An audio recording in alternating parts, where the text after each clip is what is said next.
Orang yang dari kecil sudah mengalami kesusahan, dia sudah terbiasa, dan sudah besar dia berhasil. Tapi kan nggak mungkin juga, masa harus orang susah dulu kamu harus berhasil? Cuma kecenderungannya, biasanya orang yang mengalami pergolakan hidup dari sejak kecil, dia akan lebih tough pada saat dia sudah dewasa. Kata usaha adalah yang paling penting di dalam membuka usaha. Dan itu sangat berhubungan langsung terhadap rubah dirimu. Kalau kamu ingin mencapai sukses, siapapun orang kalau kita ketemu selalu atau motivator selalu mengatakan bahwa musuh terbesar adalah kau sendiri, dirimu sendiri.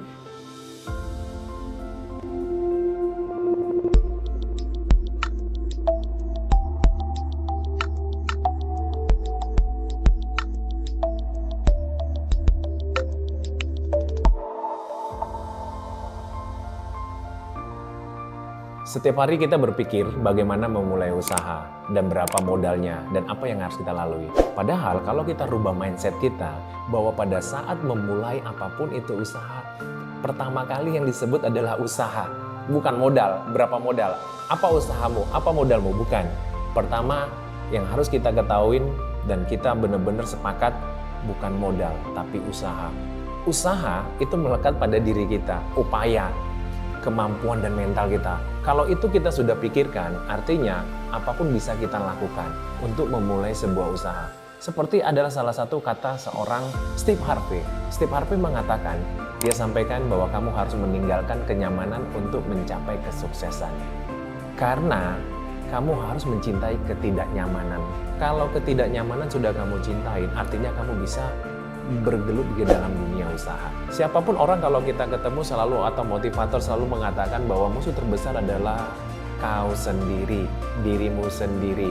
Sehingga apapun yang kamu pikirkan, pertama yang mindsetnya adalah dirubah dulu, yaitu usaha.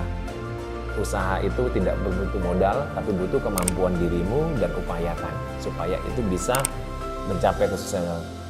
Dalam usaha telur orang banyak tanya berapa modalnya, berapa tenaganya, mau belinya ke kandang mana. Jangan dulu, kamu pikirkan aja bagaimana kamu menjadi reseller.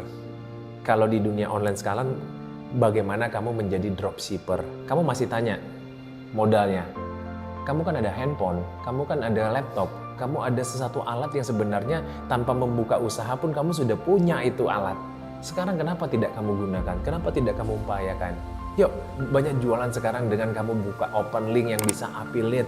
Sekarang kamu tinggal pelajarin bagaimana menjadi seorang affiliate yang baik.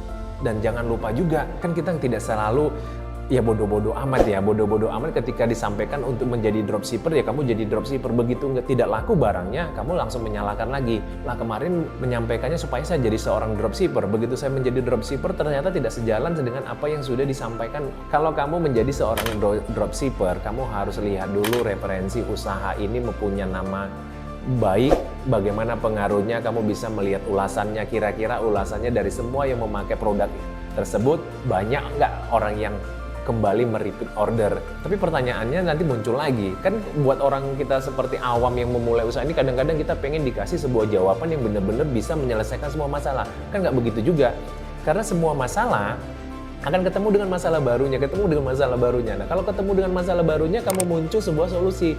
Pada saat itu pendewasaan dirimu sebagai seorang pebisnis atau sebagai orang usaha yang berkembang. Kalau sudah berkembang, artinya usahamu proses untuk mencapai kemajuannya sudah berjalan. Jadi pastikan affiliate atau dropshipper itu merupakan hal yang paling gampang dan kamu tinggal di platform media sosialmu. Platform media sosial kan sekarang kamu jangan gunakan aja untuk hal-hal yang mengomentari yang bukan urusanmu. Ibaratnya kamu beropini pemerintah melakukan kebijakan, sudah. Kamu tidak perlu membahas atau mengejek-ngejek tentang seorang pemerintah. Sudah ada masanya. Habis pemilu, ya sudah habis.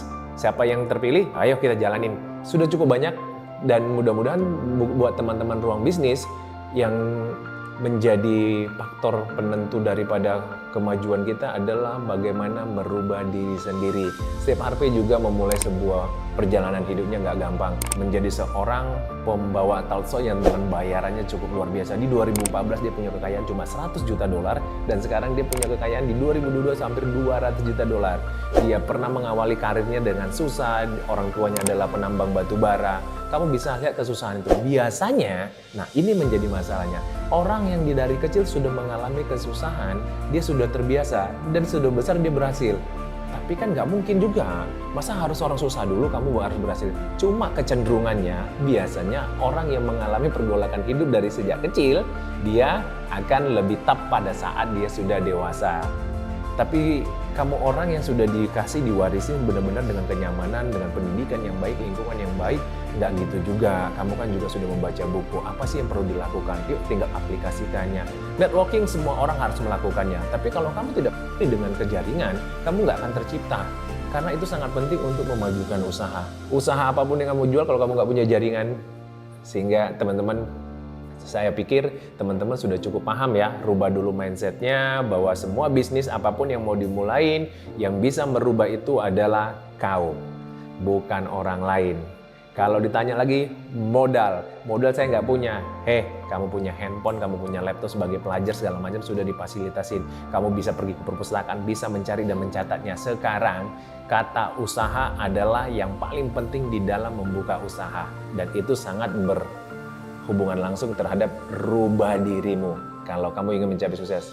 Jadi hari ini Ruang Bisnis membaginya rubah mindsetmu dan rubah dirimu, itulah salah satu yang bisa membuat kamu berhasil.